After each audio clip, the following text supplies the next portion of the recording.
गुजरात के अंदर एक जबरदस्त भूकंप आ गया। लाखों व्यक्ति अपने ही मकानों के नीचे जो 3-3, 4-4 मंजिल के सारा जीवन पीढ़ी 2 पीढ़ी लाख का बनाकर उसमें जश्न मना रहे थे, उन्हीं के नीचे दबके और लाखों व्यक्ति मर गए। सुबह सुबह का समय, छुट्टी का दिन, और सारे घर में सेठ थे। काल ने किसा दाव लगाया।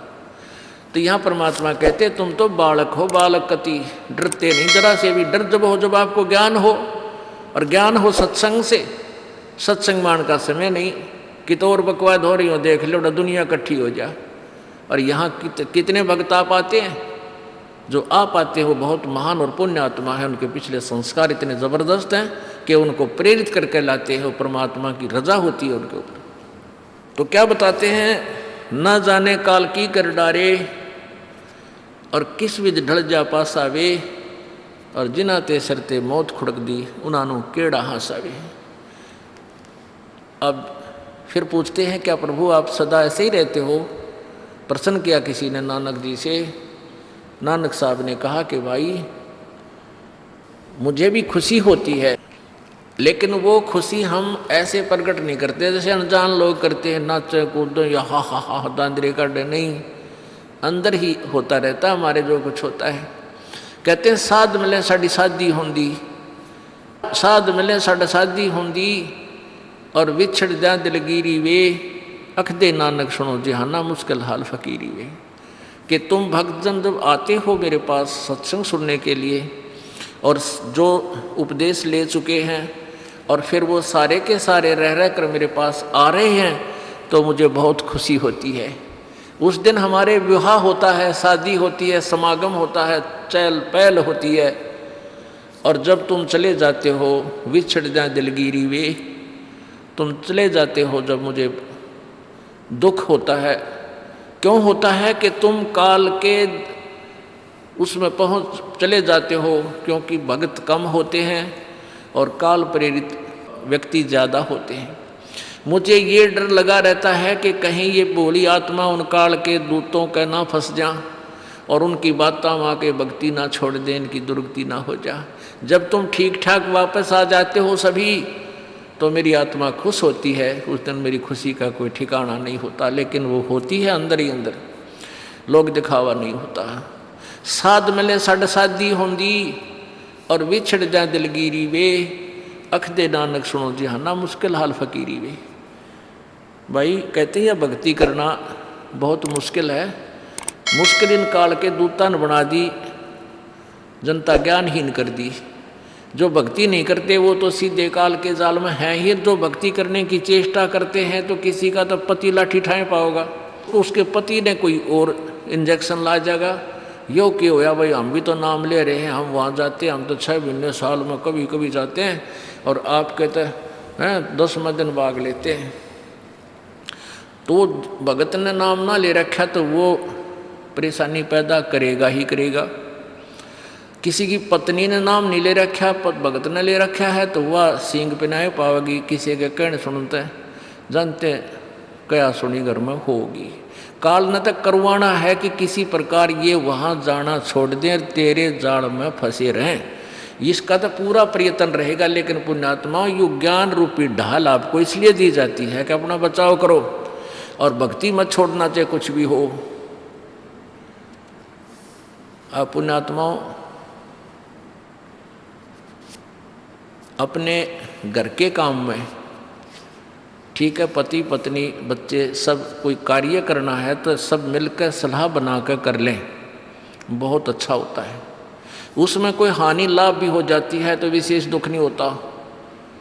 उसमें अवश्य राय एक दूसरे की लेकर काम कर लेना चाहिए। और जब आता आत्म कल्याण का समय, उसमें किसी की राय की आवश्यकता नहीं। मान लीजिए आपने नाम लेना है और आपका पति नाट्य है, तो नाट्य जाएगा। ये अपने जीवन का सौदा तुमने खुद सोचना होगा, इसमें किसी की राय की आवश्यकता नहीं। आपने नाम लेना, आपकी पत्नी मना करती है तो करन दे, इसमें किसी की सलाह लेने की जरूरत नहीं है, चाहे कोई राजी रहे चाहे नाराज रहे।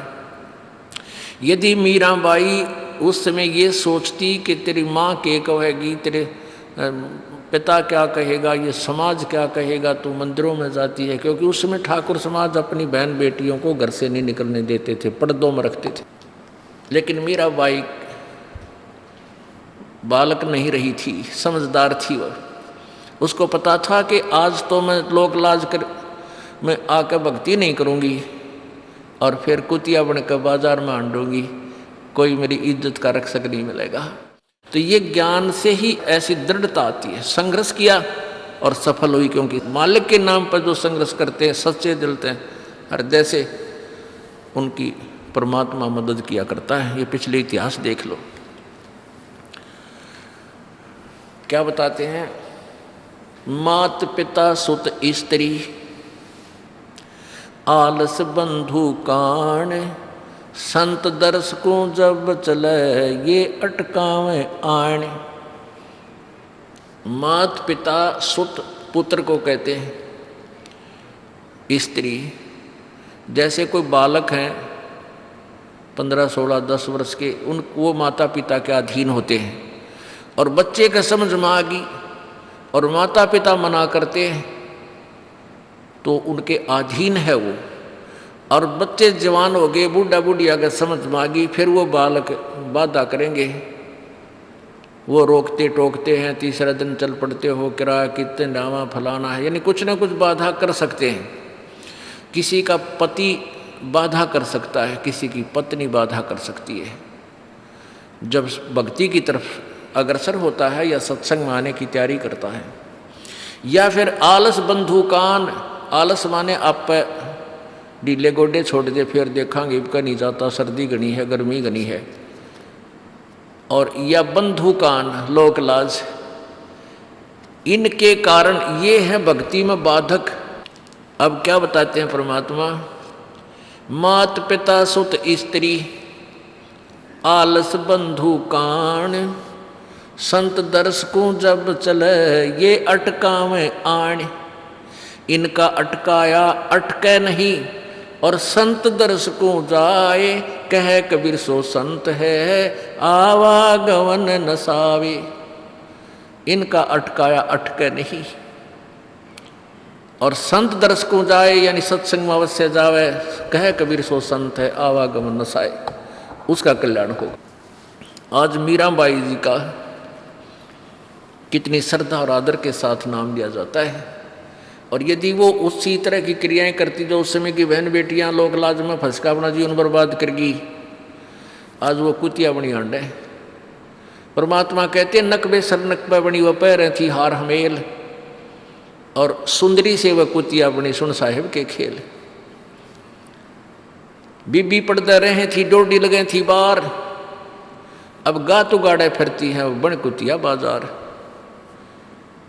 वो पर्दे की सुंदरी सुनो संदेशा मोर, इब गातु गाड़े फिरती हैं वो करें सरायों शोर। अब जो डोडी पर्दे जिनका लग गया करते, पर्दे में रहा करती थी, जो अपने आप को ऊंच घरों की बेटियां बहू कहा करती थी, उनका सत्संग की छीट लगी नहीं, घर से बाहर निकली नहीं। पूर्व जन्म की पुण्यात्मा थी, उनको कोई रानी बन गई, कोई महारानी बन गई, कोई अच्छे घर में इस मायाधारी मस्करिया का जन्म हो गया। और वो भगवान से दूर रहने के कारण फिर अगले जन्म में कुतिया की योनि पाती है। तब तो पर्दों में रहती थी, उंगली भी ना दिखने देती, किसी बाहर कहीं हमारी बेइज्जती ना हो जा, मेरी पत्नी जो है सत्संग में चलेगी तो इज्जत का नाश हो जाएगा। और वह इज्जत फिर उगाड़ी आंडा है कुतिया बनकर। कहते नकबे सर नकबा बनी पैर थी हार हमेल, 1-1 लाख के गहने पहरा करती, आज वो सुंदरी से कुतिया बनी देख साहिब के खेल। तो पुण्यात्मा ये इन बातों से डर लगना चाहिए। इन बातों से डर लगने लगेगा, मालिक में रुचि बनेगी और भजन करने को दिल करेगा। और ये लोग दिखावा जो ड्रामा है, नाचा कूदी, ये बकवाद मन में आवे को नहीं, ये कहने की आवश्यकता नहीं पड़ा। दास ने कैसा मत करियो, हाँ कहना तो पड़ता है एक बार बालक को, कुछ दिनों के बाद फिर आपकी रुचि ना बढ़े। इतना तो इस दास को विश्वास हो गया है कि परमात्मा के बच्चे भगवान को पहचानने लग गए, क्योंकि अब शिक्षित समाज है। आपको नाम दिया जाता है, नाम देने से पहले सब नियमों से परिचित कराया जाता है। और हमने ये पुस्तक बनाई है भक्ति सौदागर को संदेश। इसके प्रथम अध्याय में ही हमने नियमों का पूरा विस्तार से विवरण दिया है कि कोई भी पुण्यात्मा इस आश्रम की तरफ आएगा तो पहले तैयार होकर आवे। पहले क्या होता था कि भक्तजन समझाते थे नाम ले लो तुम्हारा कल्याण हो जाएगा, बड़े सुख होते हैं, यहाँ आ जाते थे उपदेश लेने और यहाँ आकर के हम फिर उनको लिस्ट दिखाते थे ये नियम निभाने हैं, तो बात जाते थे कि नहीं हमारा भी ये नियम नहीं नंबर, क्योंकि वो उल्टे रंग में रंगे हुए वो सारे। तो अब उनको पहले ये लिख कर दे दिया कि तुम तैयार होकर आ जाना, तुम्हारा मन मानने तो आना, क्योंकि कल्याण होगा इस मर्यादा में रहने से। तो अब ये दास देख रहा है कि अब कितना डर लगता है बहन बेटी भाइयों को बच्चों को। अब वो कहीं, क्योंकि समाज हमारा जो है सारा का सारा समाज काल प्रेरित है, उन्हीं क्रियाओं को कर रहा है जो ना करने वाली होती हैं। और हमारा भक्त एक घर में एक व्यक्ति ने नाम ले लिया और 5-6 व्यक्ति वो सारे शास्त्र विरुद्ध साधक हैं, तो उनके साथ संघर्ष बनता है बेचारे का जा करके। फिर भी वो इतना दृढ़ है, डरता है, आकर पूछता है जी मेरे पे ऐसी गलती होगी, मेरा नाम तो खंड नहीं हो गया, आगे से नहीं करूँगा। तो कहने का भाव ये है कि पहचानने लग गए तुम परमात्मा को और संघर्ष करना सीख गए, आप सफल होगे, देख लेना एक दिन। ये नाखून पालिश लगाते हैं, ओठों पर इसी बूंदी शक्ल बना लेते हैं, लाल वो लगा कर लिपस्टिक, इतना बेहुदी शक्ल बन जाती है। कहते हैं अब ऐसी मर्यादा बन गई, बहन बेटियां कहते हैं कि हम ऑफिस में जाते हैं तो ये लिपस्टिक वगैरह नहीं लगाते, नेल पेंट नहीं लगाते, तो क्या कहते हैं उस दूसरे कि तुम्हारे घर में कोई मर गया क्या? अरे थारा गजब भैया, ये बकवाद करने तो सारे जी जाओगे तुम, अकल खत्म होगी। यानी एक मर्यादा बन गई, जो ऐसे उल्टे काम ना करे उसने हे समझन लागे। निरंजन धन तेरा दरबार जहाँ तनिक नहीं न्याय विचार, सारे उल्टे काम में राजी रहे। लेकिन हमारी बेटियां अब संघर्ष करती हैं कि हाँ उनको ज्ञान हो गया, वो तो बालक हैं, कुछ भी कह सकती हैं। तो अब हम सबको बताते हैं ये ऐसा नहीं करना, क्योंकि पहले हमारा ज्ञान गाँव में ज़्यादा चला था। इस दास ने गाँव में जाकर प्रचार किया, तो वहाँ तो ये था को ना लिपस्टिक का फंड था, ना कोई नाखून पालिश लाया करती, मेहंदी मुंदी ला लेती, तो यार वो भी मना कर दिया हमने, समझा दिया कि इसका कोई फ़ायदा नहीं है, अपना भक्ति करो। तो वो तो सब एक साधारण सी बात ही छोड़ छाड़ दी। अब शहरों में फैल गया परमात्मा का जो ज्ञान है। अब शहरों से जो बेटियां आती हैं वो सारे तो नाखुना निशी बुरी हालत सनाए पाओगी। और इधर बिहार में तो और बेगन हो रहा कति बुढ़ी बालक सारे लाल ये नाखुना न कति न कुसूती तरह पेंट करके लाऊंगी न चमकान दे। अब इनको समझाना पड़ता है कि ये नहीं करोगे तो मान जाते हैं कि नहीं आगे नहीं करेंगे हम, क्यों इनकी आवश्यकता भी क्या है। भगवान ने जो कितने सुंदर नाखून पहले बना के दे रखे, इन पर क्या फायदा और बकवाद करने की। तो मालिक ने जो अंग दे रखे हैं वो बहुत अच्छे बना के दे रखे हैं, इसमें हमको फेरबदल करें ही हमारी वो लोग दिखावा मेकअप है, इसकी हमें आवश्यकता नहीं। अब तो हम आपको बता रहे हैं, समझा रहे हैं पहली बार, फिर आप पे सियाने हो जाओगे, आपकी अब पर रुचि ना करे। जैसे नानक साहब कहते हैं, ना जाने काल की कर डारे किस विध डल जा पासा वे, जिना के सरते मौत खड़क दी नानू के डांसा वे। अब प्रसंग था कि साध मिले साड़ी शादी होंगी और भी छड़ जा दिलगिरी वे, अख दे नानक सुनो जहाना ये मुश्किल हाल फकीरी वे। तो नानक साहब क्या बताते थे कि तुम जाते हो यहाँ से सत्संग सुनकर और वहाँ आप ऐसे समाज में जाते हो जो सब काल प्रेरित होकर के वो साधनाएं, वो क्रियाएं, वो ड्रामाबाजी करता है, जिससे मुझे डर लगा रहता है कि कहीं आपकी क्रियाएं भंग ना हो जाएं और आप काल के मुंह में चले जाओ।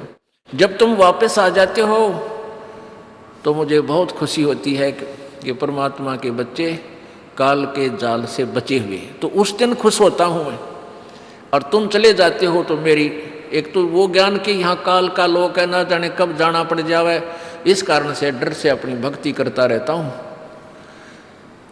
और एक तुम्हारी भी चिंता खाती रहती है कि कहीं काल के जाल में ये बालक फिर ना फंस जाएं। तुम वापस आ जाते हो एज इट इज, तो फिर मेरी खुशी का ठिकाना नहीं रहता। साध मिले साड़ी शादी होंगी, साध यानी साधु संत, ये भक्त आप साध हो, साध माने जो साधना कर रहा है, और साधु सोए जो सीधा चाल है, यानी जो और लोग दिखावा बकवाद नहीं करता, शराब मांस तम्बाकू नहीं पीता और मेकअप वगैरह शरीर के वापस जरूरत नहीं। कहते पति भरता भावानी चोम चटक श्रृंगार। जो पति भरता यानी जिसने केवल अपने पति से ही लगा हुआ है, फिर उसने बकवाद करने की क्या आवश्यकता है। तो कहने का भाव यह है कि हम सच्चे ढंग से जब लगेंगे, फिर हमने अब पे इच्छा ना हो किसी वस्तु की। परमात्मा कहते हैं इस काया का गर्व ना करियो के काला के गोरा रे, और बिना भजन इसका कुछ काम ना आवे, चाहे एतर छड़को चारों ओरा रे। ये शरीर क्या है, ये गोरा दिखा है चाहे काला किसी का, इसने थोड़ा सा छोल के देख लो, एक जैसा कोबाड़ सब में भरा पड़ा है। ये ऊपर पालिश का फर्क रखे, अरे इससे नाम अच्छा बूंदा मान लेते हैं। नहीं, ये चाहे काला है चाहे टेढ़ा बेढ़ा है, चाहे किसा बूंदा काना लंगड़ा है, इसमें जब भक्ति कर गया वो सफल है, और इस मेकअप में लग गया रहा वो असफल है, चाहे वो कितना सुंदर दिखता हो। तो पुण्यात्मा परमात्मा कहते ये मिट्टी है, इस मिट्टी से हमने लाभ उठाना है, इसे सोना बनाना है, भक्ति रूपी धन कमाना है, तो इसी से कमाया जाएगा। अब प्रसंग है कि झूठे सुख को सुख कहे, ये मान रहा मन मोद, ये सकल चबीना काल का, कुछ मुख में कुछ गोदी। अब परमात्मा आप बताओ, मैं आकर के बोली आत्माओं हमें जगा रही है, हमने काल के कुएं की भांग पी रखी है, यहाँ की मान बढ़ाई और इस माया की। कबीर परमात्मा कहते हैं कबीर ये माया अटपटी या त्रिगुणमयी माया, ब्रह्मा विष्णु महेश के द्वारा जो हमारे अंदर प्रेरणा कर रखी है, त्रिगुणमयी माया के विषय बता रहे हैं। कबीर ये माया अटपटी सब घट आण अड़ी, किस किस को समझाऊं ये तो कुएं भांग पड़ी। अब किस किस ने समझावा, सब एक तरह की भांग पी के एक जैसे विचार, एक जैसे बोल, एक जैसा ज्ञान इन्होंने ग्रहण किया हुआ है, और ये दास सच्चा ज्ञान सुनाता है इसका विरोध करते हैं, इसको जल्दी समझ नहीं पाते, क्योंकि इनको इस माया रूपी और अज्ञान रूपी भांग का नशा हो रहा है। तो परमात्मा कहते हैं कबीर ये माया अटपटी सब घट आण अड़ी, और किस किस न समझाऊं या तो कुएं भांग पड़ी, यानी सब ने एक जैसा ही ज्ञान ग्रहण कर रखा है, सबके एक जैसे विचार हैं। अब झूठा सुख कौन सा है, इन कार कोठियों को हम अपना मानते हैं, संतान संपत्ति को अपना मानते हैं। इसका उदाहरण आपको दे दिया। परमात्मा कहते हैं राम नाम कड़ुआ लगे और मीठे लागे दाम, दुविधा में दोनों गए भाई, माया मिली ना राम। माया तो मिले को नहीं, यानी मान लीजिए आपके पास अरबों संपत्ति अरबों हो भी गई, तो वह तेरी नहीं। आपको 2-4 रोटी सुबह 4 रोटी शाम है, और एक वर्ष में गणे 4 कपड़े कुर्ते पजामे बहुत, एक वर्ष में खत्म। आप पाटे को नहीं, ऐसा काम रह रहा आजकल। और 2 जोड़ी चप्पल कुर्ते जूते, और एक खाट का स्थान, एक चारपाई आ जा, गणित 2 आ जा, जितने एक परिवार एक व्यक्ति को एक चारपाई। कहने का भाव यह है कि ऐसा सीमित सा मकान, इतने की आवश्यकता आपको है, और बाकी पैसा आपके पास उसने के सिर में मारोगे, क्या करोगे उसका। अब या तो कि तो बकवादा में लावेगा, कि तो शराब पीवेगा, कि तो और कोठी खरीद कर गिर देगा, उस पर कोई कब्जा कर लेगा, फिर लट्ठा मुकदमे होंगे, या कोई ले लेगा रिश्तेदार या कोई मित्र बन कर फिर दे को ना, फिर खेचा तानी रात न नींद आओ ना, वह रखेगी बेगन में पातरे, वो माया तने जीर्ण नहीं दे। और माया तो परमात्मा कहते हैं इस जीव की सबसे बड़ी शत्रु है, जो भगवान से दूर करे। अभी झूठे सुख को सुख मान लिया, कार कोठी होगी, बढ़िया व्यापार बिजनेस या कोई नौकरी होगी, तो भगवान से 100 कोस दूर है वो प्राणी। कोई एक आध पुण्यात्मा इसे प्रेरणा होकर आ जाता, वो तो फॉर एग्जाम्पल होते हैं। तो परमात्मा कहते हैं इसे सुख का आग लगे जो भगवान से दूर करे। परमात्मा कहते हैं वो दुख अच्छा हमारे लिए जो परमात्मा के चरणों में हमें लगाए रखे। कबीर साहब कहते हैं सुख के माथे पत्थर पड़ो जिससे नाम देते जावे, और बलिहारी वो दुख जो पल पल नाम रटावे, कि हे परमात्मा इसे सुख की हमने जरूरत नहीं, जो भगवान से दूर करे, पत्थर पड़ो इसे सुख के ऊपर, और बलिहारी उस दुख के जो पल पल नाम रटावे। जैसे भक्त नाम ले रखा किसी ने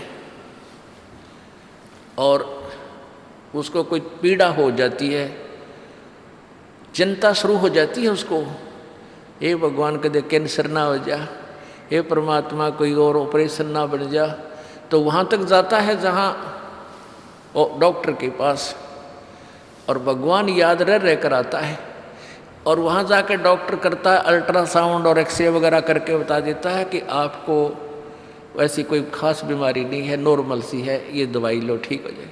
उसके बाद फिर परमात्मा के गुण कितने गाता है वो। जो भक्ति से दूर हैं वो तो भूल भाल जाते हैं, उनको तो परमात्मा याद आता है, कोई ना डॉक्टर दिखे। और पुण्यात्मा जो भक्ति करते हैं उनको डॉक्टर नहीं भगवान पहले दिखाई देता है। पुण्यात्मा आपके प्रारब्ध में, आपके संस्कार में मृत्यु है और कैंसर से है, और वो होगी, नाम ले रखा आपने, और डॉक्टर ने भी डिक्लेयर कर दिया कि कैंसर है भाई। पीछे आपको उदाहरण दिया था, एक लड़का रोहतक से, इकलौता पुत्र, और 10 साल के बाद पुत्र प्राप्ति हुई, और उस लड़के का कान में कैंसर बता दी, PGIMS रोहतक तक। उन डॉक्टरों ने फाइनल कर दिया और उसका पूरा डाटा अपने मोबाइल में नोट कर लिया कि इसका ऑपरेशन करवा ले और दिल्ली ले जा, हम नहीं कर सकते। वो रोता हुआ यहाँ आए। अब क्या है कि ये काल बड़ा उस्ताद है, थोड़ा सा सुख होते ही भगवान ने भूलन लाग जाए। वो 5 महीना में आए हमारे पास रोहतक से, जबकि आए महीना आना चाहिए था। 5 महीने में पता करा भाई कितने दिन में आए, वो 5 महीने वाला गेला। हमें भी ज़्यादा खींचातानी करें भाई इतना लेट क्यों हो गया, तो भगवान ने नहीं चाहिए तो फायदा क्या होगा। ये कुदरती है, जब इस महीने 2 महीने में आपके प्रेरणा नहीं उठी, लोर नहीं उठी आने की, तो फिर भक्ति कहाँ चल रही है आपकी। बंधन तोड़ कर आ जाओगे जिसके अंदर भक्ति चल रही है, चाहे कितनी दूर भी क्यों नहीं है इंसान। भारत में कोई दूर थोड़ा, कोई वीज़ा थोड़ा बनवाना दोबारा आने के लिए, और वो भी नहीं आ पाते हैं, फिर भक्ति नहीं चल रही उनकी। तो फिर रो दोनों, और लड़का भी रो और उसकी पत्नी भी रो, उसका बाप भी, दोनों। वो लड़का छोटा ही था, 12-13 साल का। कहने लगे जी कैंसर बता दी, हमारा इकलौता पुत्र है। बुरा हाल, मेरी नहीं सुने, रोए रो। वहाँ बेटा बात सुनो, आप दोबारा चेक कराओ और पूरी श्रद्धा रखना मालिक में। आप दोबारा ऑपरेशन कराने से पहले चेक जरूर करा लेना, ऑपरेशन नहीं मना करता मैं, और ऑपरेशन भी मालिक की दया से सफल होया करे इसी बूंदी बीमारी का। तो उनका यह बात जचगी, जानते डॉक्टर से कहा जी इसको ऐसे, वो रिपोर्ट दिखाई, और फिर कहा जी, वो डॉक्टर ने कहा अभी मैं दोबारा चेक कर लूँगा। मालिक प्रेरणा करता है कि एक बार चेक करना पड़ेगा, मैं ऑपरेशन करने से पहले चेकिंग फिर करूँगा। दोबारा चेक किया, उसने बताया इसका कोई कैंसर नहीं है, और कान की हड्डी बढ़े है, और 6 महीना में एक बार दिखा जाइए, तो आप पर ठीक हो जाइए। अब पुण्यात्माओं, अब उस परिवार को भगवान कितना प्यारा लगेगा, कितनी श्रद्धा बढ़ेगी। और आए महीने 2-2 चक्कर काटेंगे, तो इंसान तो होंगे, शैतान होंगे, तो फिर आपत्ति आओगी उन पर। भगवान से दूर होते ही फिर ये विरानमाटी होगी। तो कहने का भाव ये है कि सुख के माथे पत्थर पड़ो जो ना मर देते जा, और बलिहारी उस दुख के जो पल पल नाम रटावे। संत शरण में आने से फिर आई टले बला, और जय मस्तक में सूड़ी होवा काटे में टल जा। ये मालिक की वाणी है, गलत नहीं हो सकती। इसका हम कितना लाभ उठा सकते हैं वो हमारी अपने अंतःकरण की जो है व्यवस्था के ऊपर डिपेंड करता है। हमारी कितनी भावना है, कितनी हमारी लगन है मालिक में।